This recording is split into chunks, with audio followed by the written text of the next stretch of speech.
ik neem de vorige mee.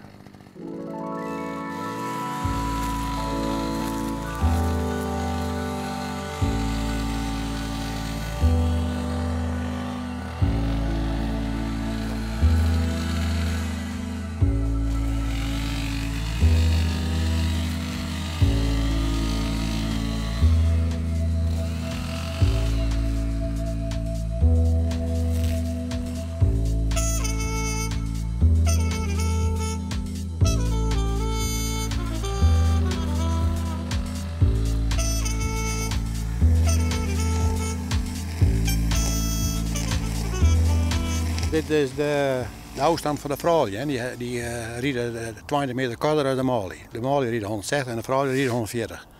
Dus van de eerste maast, tweede maast oud tot deze, dat is 140. Nou, dit zijn alle bestuursleden. En we zijn de baan weer aan het klaarmaken voor van de winter. En we hebben vannacht al wat vorst gehad, dus we zetten er even vaart achter. Maar het is niet zoveel werk hoor, met man of 5 dan schieten we aardig op. Het legt er keurig bij, het is helemaal egaal afgeweid door schapen. En het kan eigenlijk niet mooier. Vorig jaar kon je niet lopen, dat was zo nat. Er kon er geen trekker bij. De boer deed zijn best om het netjes te krijgen, maar ja, die kon ook niet anders met zijn machines niet. Die kon er niet wezen. Nou, we beginnen met het maaien om de lichtmasten heen.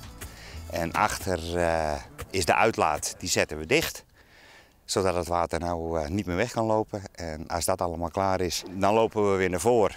En dan zetten we de schuif open. Zo simpel is het eigenlijk. We hebben dan een paar hier onder water zetten. Maar ja. En nu zeg je nooit door het weer. Komt er wel winter? Ja, natuurlijk komt er wel winter. Dat moet je in de holle horen. Er komt wel winter. Piet zei toch ik dat, dan krijg je weer een hele steeds nog. Maar wanneer heb je het naar? Nee, dat zei ze toch? Ja. Maar je moet het toch hoop horen.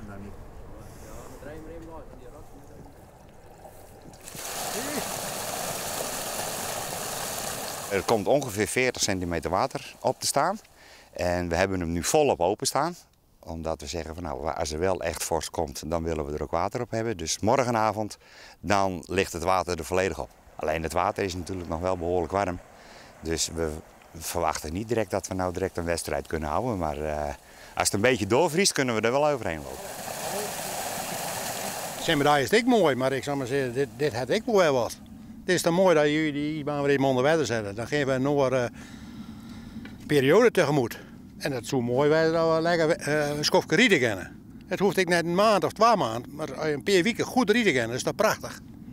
Ja, je rieden zelfs ik nog? Ja, nou ja, ik rie altijd nog. Maar ja, het lijst hier niks op minder, want ik ben alleen een man van natuur is. Op een kunstjesbaan, daar kom ik eigenlijk nooit. Daar vind ik niks aan. Dit is een rijksmonument. Dus ik gebruik het als clubgebouw. We hebben het voor een symbolische bedrag van 1 gulden hebben we het overgenomen. We hebben het net 3 jaar nu weer helemaal klaar. Maar het is nog nooit gebruikt. Het is 3 jaar niet gebeurd, dus we willen nu eigenlijk wel weer even ijs op de baan. Dat we een wedstrijd kunnen houden. Goeie winter. Goeie winter.